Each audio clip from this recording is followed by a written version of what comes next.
Olá, que Deus abençoe a todos vocês no nome do Senhor Jesus Cristo. E vamos começar no dia de hoje o estudo bíblico do livro de Romanos. Você pode abrir a sua Bíblia agora no livro de Romanos. Deixa eu abrir a minha Bíblia aqui no computador. Já está aberta. Romanos, capítulo 1. Vamos fazer esse estudo. Mas antes de começar, vamos fazer uma oração pedindo ao Espírito Santo que nos ilumine. Senhor, nosso Deus e nosso Pai, em o nome do Senhor Jesus Cristo, meu Deus, eu te peço agora a tua misericórdia, a tua graça, Senhor, que por meio da fé alcançamos, que através desse estudo bíblico, meu Pai, eu, primeiramente, seja edificado, fortalecido, porque eu preciso de Ti. E que essa leitura do texto sagrado, da revelação do Evangelho, que o Senhor deu ao teu servo, o apóstolo Paulo, essa carta à igreja de Roma, meu Deus, sirva para todos nós nos dias de hoje, meu Senhor. Meu Pai, que sirva de edificação espiritual, a compreensão do verdadeiro Evangelho, Senhor. Porque hoje em dia, meu Deus, muitos que se dizem cristãos estão longe da verdade, mais comprometidos com a religiosidade, com doutrinas humanas, do que com a verdade. Por isso eu te peço, Espírito Santo, que o Senhor venha abençoar esse estudo bíblico, que o Senhor venha abençoar todos aqueles aonde vai chegar esse vídeo, a tua palavra. É isso que eu te peço, para a honra, para a glória e para louvor do teu santo nome, meu Deus. Em nome do Pai, do Filho e do Espírito Santo. Amém. E graças a Deus. Muito bem. Então, o livro de Romanos foi escrito pelo apóstolo Paulo, o apóstolo que o Senhor Jesus escolheu e levantou e revelou a ele revelou a ele palavras que primeiramente não tinha sido revelada a ninguém. Deus escolheu ele para formar a igreja, né? Para formar a igreja na vida dos gentios, que eram os povos não judeus. Deus levantou o apóstolo Paulo para instruir-nos, para revelar o evangelho para todos nós. E ele mandou essa carta, que é uma das cartas, um dos livros mais importantes da Bíblia, do Novo Testamento, porque fala diretamente a nós, a igreja, aonde vem a verdadeira doutrina, ou seja, a verdadeira doutrina não é da igreja A, B, C ou D. Você não tem que seguir, eu sigo a doutrina da igreja A, da igreja B, da igreja C. Não, você não tem que seguir a doutrina de nenhum pastor, de nenhuma igreja, de ninguém. Você tem que seguir a doutrina da Bíblia. Você tem que se comprometer com a doutrina que está escrito na palavra de Deus, não doutrinas de homens, tá?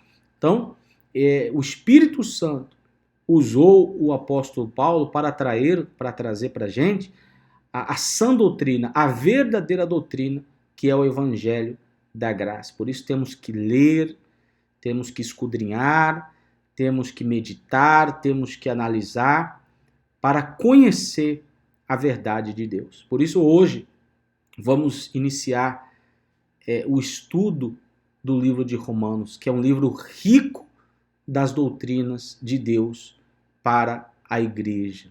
Tá bom? Vamos aprender muitos com esse estudo bíblico. Então vamos começar aqui no capítulo 1, versículo 1, que diz assim: Paulo, servo de Cristo Jesus. Ou seja, o que é um servo? Um servo é tipo um escravo, né? Uma pessoa que se submete a outra pessoa. Antigamente existia a escravidão, né? Onde os escravos se submetiam inteiramente à vontade do seu senhor, que o comprou.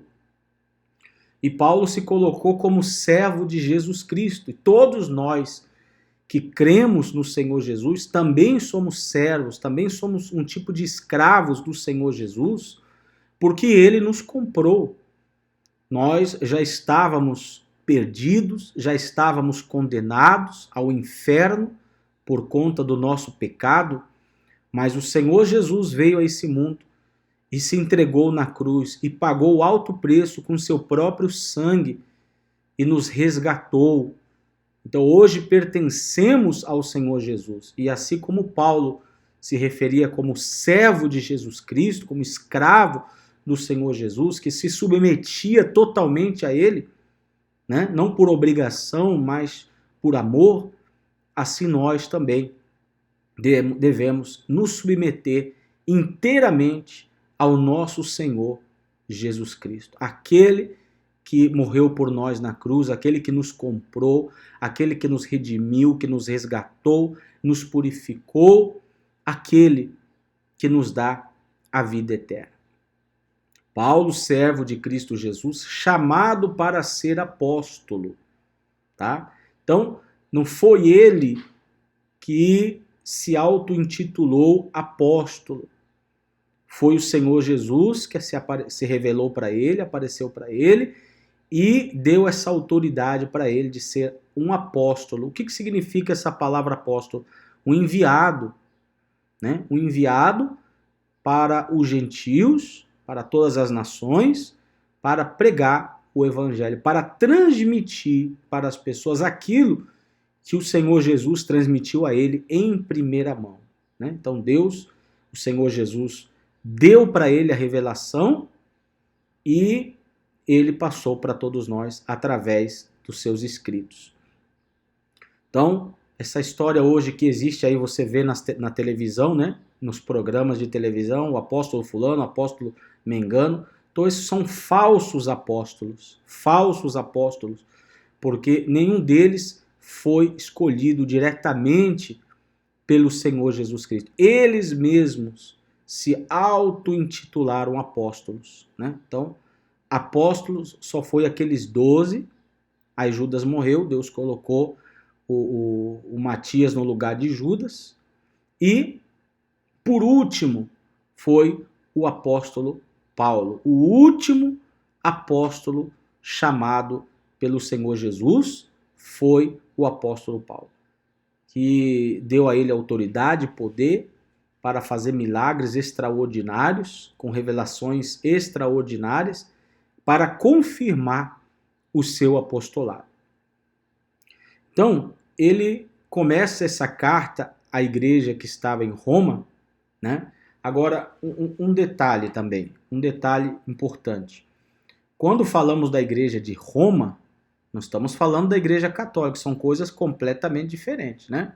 A igreja católica, apostólica, romana, que existe hoje em dia, não tem nada a ver com aquela igreja, né, cristã primitiva que o apóstolo Paulo mandou essa carta, tá? Porque essa carta foi enviada para aquele grupo de pessoas. O que é uma igreja? É um grupo de pessoas. Então existia a igreja de Roma, a igreja de Éfeso, a igreja de Corinto, a igreja de Jerusalém, a igreja da Galácia. Então eram as pessoas que iam crendo no Senhor Jesus, iam se arrependendo, iam sendo salvos, aí formava aquele grupo de pessoas, se dava o nome de igreja. Então existia também a igreja que estava na cidade de Roma, tá? Que não tem nada a ver com essa instituição católica nos dias de hoje. Essa instituição católica foi criada muito depois pelos homens já contaminados, né? Que estavam já longe da verdade e colocando suas próprias doutrinas, fazendo aquela mistura. Em outra oportunidade vamos falar mais sobre isso também. Mas aqui, Paulo ele fala assim, servo de Cristo Jesus, chamado para ser apóstolo, separado para o evangelho de Deus. O que é essa palavra evangelho? A palavra evangelho significa boas novas, boas notícias. Então, Jesus levantou Paulo para pregar boas novas, boas notícias. E qual é a boa nova?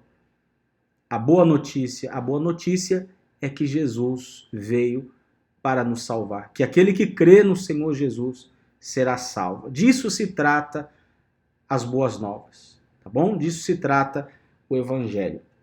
Que ele, no passado, prometeu por meio dos seus profetas nas Escrituras Sagradas. Ou seja, Paulo está falando aqui que Deus já tinha falado com os profetas do Antigo Testamento que viria, né, as boas novas, que viria o Evangelho. Ou seja, eles não entendiam muito bem, mas, de certa forma, nas Escrituras do Antigo Testamento, já falava de Cristo, já falava do que viria, né, depois do Senhor Jesus Cristo, que é o Novo Testamento, a nova aliança.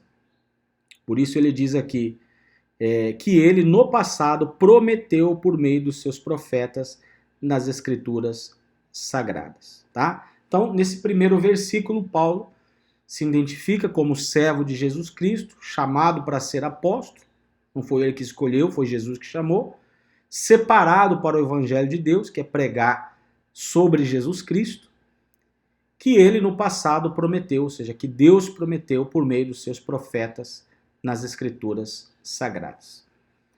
No versículo 3, diz assim: este Evangelho diz respeito ao seu Filho, o qual, segundo a carne, veio da descendência de Davi, e foi designado Filho de Deus, com poder, segundo o Espírito de santidade, pela ressurreição dos mortos, a saber, Jesus Cristo, nosso Senhor. Ou seja, aqui ele está falando no versículo 3 e 4, um resumo, né, do que é o Evangelho. Ou seja, o Evangelho é falar de Jesus Cristo. A essência do Evangelho é falar de Jesus Cristo. Então, se a pessoa diz que é pregadora do Evangelho, mas ela não fala de Jesus, ela não fala da cruz, ela não fala do arrependimento, ela não fala do sangue de Cristo, então ela não está pregando o verdadeiro Evangelho. Ela está pregando aí um falso Evangelho, doutrinas humanas, né? Porque o verdadeiro Evangelho fala a respeito do Filho, ou seja, do Senhor Jesus, que veio da descendência de Davi. Então, Maria, tanto Maria, que foi a mãe biológica, né, de Jesus, como José, que era o padrasto de Jesus, né? Porque o pai de Jesus é Deus, o Espírito Santo, não é verdade?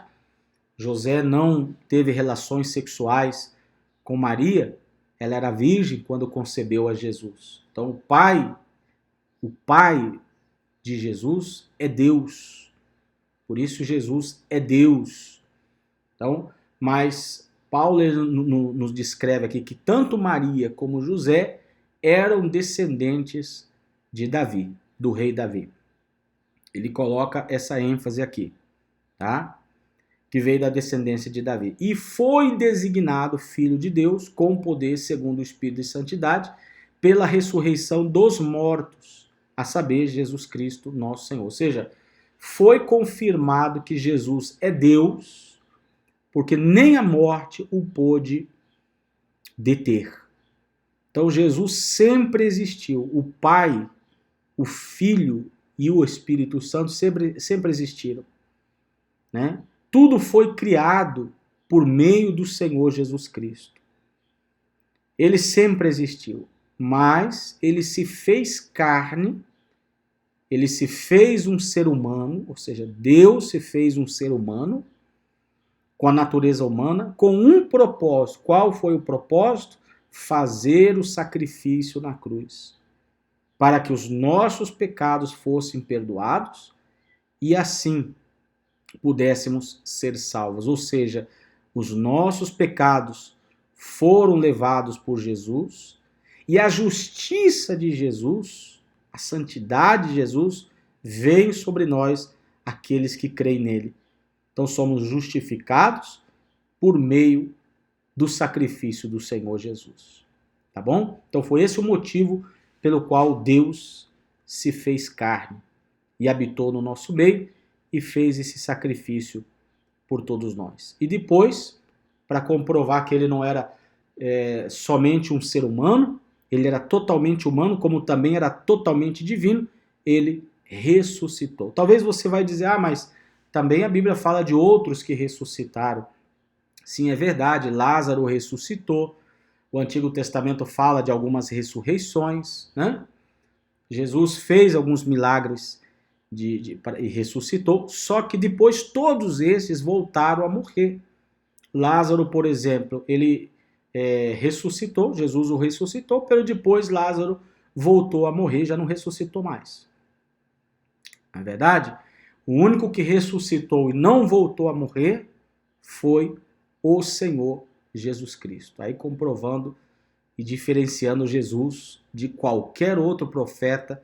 Então Jesus não foi um profeta somente, não foi somente um ser humano diferenciado, iluminado por Deus, né? Como algumas religiões falam, né? Porque muitas religiões falam, nós também cremos em Jesus, mas não cremos que ele é Deus. Então essas religiões são falsas, porque a Bíblia garantiza, né, e verifica que Jesus é Deus, que foi superior a todos os profetas, maior que Moisés, maior que Abraão, maior que Jeremias, maior que Isaías, maior que qualquer um outro. Tá? Não tem ninguém, nenhum ser humano que possa ser comparado ao Senhor Jesus, nem Buda, nem Maomé, né? Nenhum líder religioso, nenhum guru religioso, nenhum filósofo, nenhum pensador, ninguém pode se comparar a Jesus. Ninguém fez o que Jesus fez.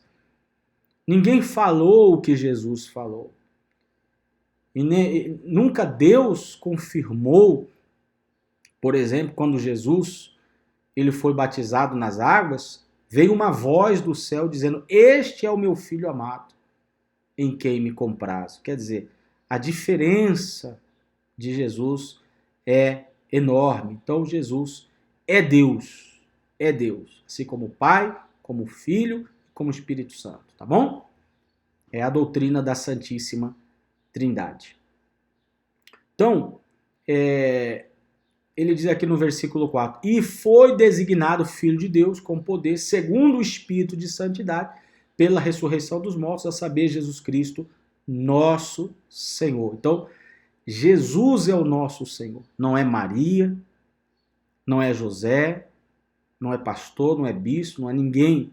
O nosso Senhor, o nosso único Senhor é Jesus Cristo. A Ele devemos toda a honra, toda a glória, todo o louvor e toda a majestade. Então você não deve dirigir as suas orações a nenhum outro, aos seus pedidos a nenhum outro. Você não precisa de um intermediário ou de uma intermediária, de que alguém interceda por você. Não, você vai direto ao Senhor Jesus Cristo. Tá bom? Ele é o nosso Deus, ele é o nosso intercessor. No versículo 5 ele diz: por meio dele viemos a receber graça e apostolado por amor do seu nome. Então Paulo está falando dele, né? Que por meio de Jesus ele recebeu a graça, a misericórdia, a salvação, o apostolado, né? Por amor do seu nome, para a obediência da fé entre todos os gentios. Ou seja, Paulo está falando aqui que Jesus foi que levantou ele para pregar o evangelho aos gentios, né? Quem são os gentios? Repetindo, são todas as pessoas de todas as nações que não são judeus, né? Primeiramente o evangelho foi pregado aos judeus e segundo aos gentios, que são os não judeus. Então Paulo, mais uma vez confirmando que foi levantado por Deus para pregar o evangelho aos gentios, aos não judeus. Entre esses se encontram também vocês, que foram chamados para pertencerem a Jesus Cristo, tá vendo? Então ele está falando aqui com a igreja de Roma, que serve para a gente também, que fomos chamados para pertencer unicamente ao Senhor Jesus Cristo. A todos os amados de Deus que estão em Roma, chamados para ser santos. Então Deus nos chamou, Deus nos escolheu para ser santos. O que significa ser santo?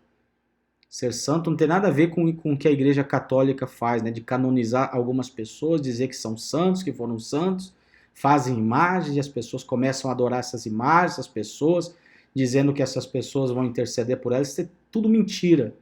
Tem nada a ver com ser santo. O ser santo, a palavra santo, significa separado. Então Jesus nos chamou para Ele, para sermos separados para Ele. Santos de Jesus Cristo, separados para Jesus Cristo e nenhum outro mais. Pertencemos a Ele, somos dele e toda a honra e toda a glória somente a Ele. Que a graça e a paz de Deus, nosso Pai, e do Senhor Jesus Cristo estejam com vocês. Então, mais uma vez, aqui ele fala da graça, né? O que é a graça? A palavra graça. A palavra graça significa favor imerecido, ou seja, nós não merecemos, não fomos escolhidos por Deus porque apresentamos uma fé superior à das outras pessoas, ou porque somos santos, ou porque somos melhores, ou porque fazemos boas obras, nada disso. Fomos eleitos, escolhidos por Deus pela sua graça, pela sua misericórdia. Ele nos escolheu, Ele nos tocou, Ele nos levou a sua palavra, a conhecer a verdade, e Ele tocou no nosso coração para crermos e nos deu a vida eterna. Então isso é a graça do Senhor Jesus. Quando a graça de Deus chega a uma pessoa, ela se entrega totalmente ao Senhor Jesus. Se alguém ainda não se entregou ao Senhor Jesus, se alguém não crê, se alguém não se arrependeu, é porque a graça de Deus ainda não chegou a ela. A Bíblia nos revela que nem todos foram escolhidos por Deus. Somente aqueles que Deus escolheu é que recebem a graça.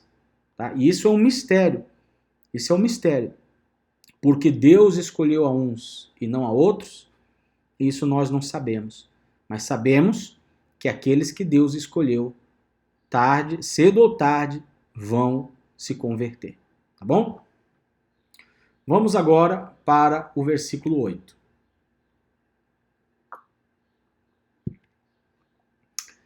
Em primeiro lugar, por meio de Jesus Cristo, dou graças ao meu Deus por todos vocês, porque a fé que vocês têm é proclamada no mundo inteiro. Quer dizer, aqui Paulo estava elogiando a fé da igreja que estava em Roma.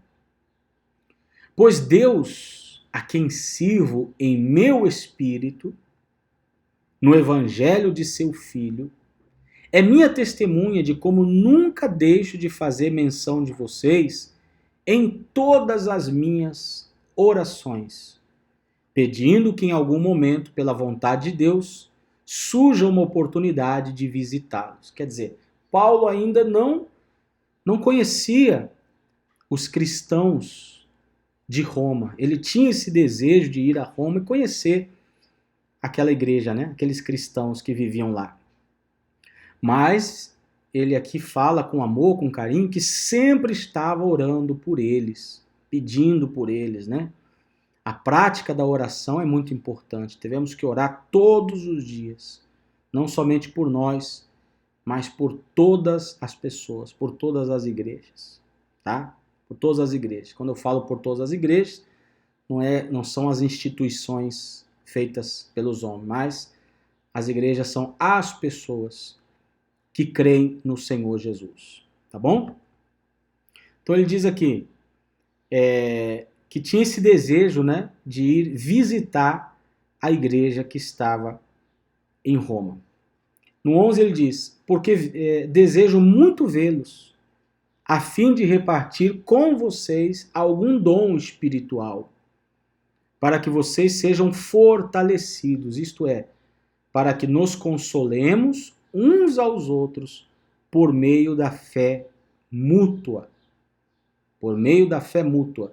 E de vocês e a minha, a de vocês e a minha. Quer dizer, Paulo estava falando ali que ele queria estar naquele grupo de pessoas da igreja de Roma para transmitir a eles verdades, né? A sã doutrina, ensiná-los, apoiá-los, fortalecê-los, e que seguramente aquela igreja também faria o mesmo por ele, porque ele também precisava de oração, ele também precisava, mesmo sendo o apóstolo, mesmo sendo chamado, ele era um ser humano, né? E precisava do fortalecimento espiritual. Por isso a Bíblia nos ensina a orar uns pelos outros, tá bom? Orar uns pelos outros. Fortalecer um ao outro, né? Isto é, para que nos consolemos uns aos outros, por meio da fé mútua. Ou seja, às vezes precisamos ser consolados, né? Porque passamos por lutas, por dificuldades, por problemas, e precisamos que o Espírito Santo nos console através das palavras dos homens de Deus, dos servos de Deus, né? Muitos homens de Deus são usados pelo Espírito Santo com suas palavras para nos fortalecer. Tá bom? Muito bem. Aí ele diz aqui no versículo 13: quero que vocês saibam, irmãos, que muitas vezes me propus a ir visitá-los, no que tenho sido até agora impedido, para conseguir algum fruto igualmente entre vocês, assim como também tenho conseguido entre os outros gentios. Pois sou devedor tanto a gregos como a bárbaros, tanto a sábios como a insensatos. Por isso, quanto a mim, estou pronto a anunciar o evangelho também a vocês que estão em Roma. Então, o evangelho tem que ser pregado a todas as classes sociais, a judeus, a gentios, a bárbaros, né? Os gregos, que eram naquela época a elite, né? As pessoas mais inteligentes, as pessoas mais estudadas, com maior cultura, chamavam as outras nações, as outras pessoas que não tinham cultura, chamavam de bárbaros, né? De bárbaro, ou seja, quando você chamava alguém de bárbaro, você estava falando que aquela pessoa era ignorante, que aquela pessoa era iletrada, que aquela pessoa não tinha cultura.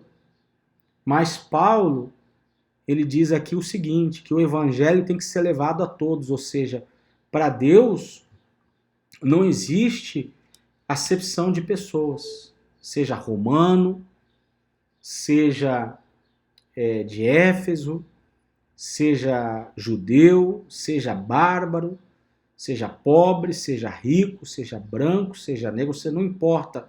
O evangelho deve ser pregado no mundo inteiro a todas as pessoas. Então Paulo enfatiza aqui que iria ir a Roma também para pregar o evangelho para eles, para compartilhar com eles a palavra de Deus, para ensinar eles, né? E graças a Deus por Deus ter colocado no coração de Paulo esse desejo, né, de compartilhar as verdades sagradas com as igrejas.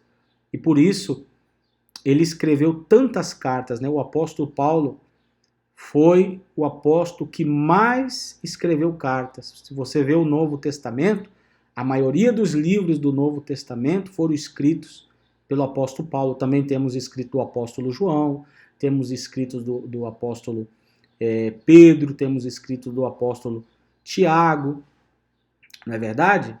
Mas a maioria foi escrito, também temos escrito de Lucas, né? Que era um discípulo, mas a maioria foi pelo apóstolo Paulo, porque foi o que mais recebeu revelações de Jesus. Jesus falava diretamente com Paulo. E ele escrevia essas revelações, essas doutrinas, essas coisas tão maravilhosas que vinha direto de Deus e mandava essas cartas. Por isso hoje temos a Bíblia Sagrada, que é a união de todas essas cartas escritas, inspiradas por Deus. Por isso que quando você pega a Bíblia, você está pegando algo, não que veio simplesmente de um homem qualquer, mas que veio de Deus, para as igrejas. Então, se você quer andar na verdade, se você quer conhecer a sã doutrina, a essência, então você vai à Bíblia, que é a palavra de Deus. E sempre eu falo isso, se você pertence a algum grupo religioso, se você é religioso, se você se diz cristão, evangélico, católico, se você pertence a alguma instituição, você não é escravo desses líderes religiosos. E os falsos profetas gostam de escravizar as pessoas, gostam de dizer o seguinte, ó, você tem que ficar só aqui, você não pode escutar outra pessoa, você não pode ler outro livro, ou seja, eles querem o monopólio, eles querem aquele grupo só para eles, para poder dominá-los e assim tirar o dinheiro dessas pessoas. Essa é a intenção dos falsos profetas. Por isso que você tem que estudar a Bíblia, conhecer a verdade, conhecer a palavra de Deus, e quando você escuta alguém falando, você compara, você analisa o que aquela pessoa está falando. Se ela está falando algo que está de acordo com a Bíblia, com o que o Espírito Santo deu ao apóstolo Paulo, ao apóstolo Pedro, ao apóstolo João, então não tem nenhum problema. Agora, se ele está falando algo contrário, uma nova revelação, que na verdade não existe nova revelação, isso já são falsas doutrinas, isso já são heresias, isso já são coisas demoníacas, quando vem um líder religioso e diz, Deus me revelou algo novo para a igreja. Mentira! Deus falou comigo que a gente tem que fazer isso aqui. Mentira! Porque a revelação já está completa, já está fechada. De Gênesis a Apocalipse. 66 livros. Fechado, completo. Não existe novas revelações. Se uma pessoa, um homem ou uma mulher se diz profeta, profetiza, diz, não, Deus me revelou isso, Deus me revelou aquilo, que vai acontecer isso, que vai acontecer aquilo, fuja desse tipo de pessoas, porque são pessoas endemoniadas, perturbadas, usadas pelo diabo para te enganar. Porque os verdadeiros homens de Deus, presta atenção no que eu vou te dizer agora, os verdadeiros homens de Deus, eles não vêm com novas doutrinas, ou novas revelações, não, ou novas inspirações, não. Eles simplesmente pegam o que está escrito na Bíblia e transmitem às pessoas, que é o que estamos fazendo aqui agora. Eu não estou transmitindo para você a minha maneira de pensar, a minha doutrina, ou a doutrina do pastor fulano, do pastor mengano, não. É a doutrina de Jesus. É a doutrina bíblica. Estamos lendo, estamos analisando, estamos meditando e estamos passando para vocês a verdade sagrada. Esse é o trabalho do verdadeiro pastor. Esse é o trabalho do verdadeiro homem de Deus. Se alguém vem dizer qualquer outra coisa que está contrário ao que já está escrito na Bíblia, então essa pessoa é mentirosa, é um falso profeta e você tem que sair fora. Tá bom? Então existe homens de Deus? Existe, mas você tem que analisar as palavras que saem da boca dele. Se está de acordo com a Bíblia, você segue. Se fala alguma coisa ao contrário, você não é obrigado a seguir. Você não precisa ficar com medo porque eles ameaçam. Eles falam que você vai ser amaldiçoado, que vai acontecer isso, vai acontecer aquilo. Mentira. O homem de Deus não amaldiçoa. O homem de Deus não ameaça. O homem de Deus não prende as pessoas. O homem de Deus não tem o monopólio da vida das pessoas. O homem de Deus não põe pressão sobre as pessoas, psicológica, espiritual. O homem de Deus leva as pessoas a Cristo. Então, nós temos que levar as pessoas não para ser nossos seguidores, mas temos que levar as pessoas a seguir a Jesus. Então, não quero que você seja meu seguidor, seja seguidor de Jesus Cristo. Eu sou simplesmente, como o apóstolo Paulo falou, um servo dele, um escravo dele, um enviado dele. Mas se eu falar alguma coisa que não está escrita na Bíblia, então você não tem que obedecer. Por isso é importante você estudar a Bíblia versículo por versículo, conhecer a palavra, né? Para quando vem alguma mentira, algum engano, alguma heresia, você já sabe que não é o que está escrito, você já rejeita isso aí. Tá bom? Muito bem. Vamos ver aqui quanto quanto tempo tem nosso vídeo já. Creio que já está um pouco largo. Eu creio que está suficiente por hoje. Creio que está suficiente por hoje, para não ficar muito largo, né? E esse evangelho, perdão, esse livro de Romanos é muito extraordinário. Tem muita coisa preciosa, especial, linda, para a gente ler, para a gente meditar, para a gente compreender neste livro. Tá bom? Então, no próximo vídeo, nós vamos dar continuidade a esse estudo do livro de Romanos. Vamos ver se Deus nos dá a oportunidade de terminar todo o livro de Romanos. Já fizemos o estudo bíblico do Evangelho de João completo. Já fizemos o estudo do livro de Gálatas completo. E agora esse do livro de Romanos. E todo esse material, todo esse estudo bíblico você pode encontrar no meu canal do YouTube. Você pode se inscrever, pode tocar aí no sininho para você receber as notificações dos novos vídeos. Você pode fazer a série, né? Ver todos os vídeos para que você aprenda cada vez mais e mais. Tá bom? Se você quiser, copia o link desse vídeo, compartilha no seu WhatsApp, nas suas redes sociais, para que outras pessoas também possam conhecer a verdade do Evangelho. O verdadeiro Evangelho. Tá bom, amigos?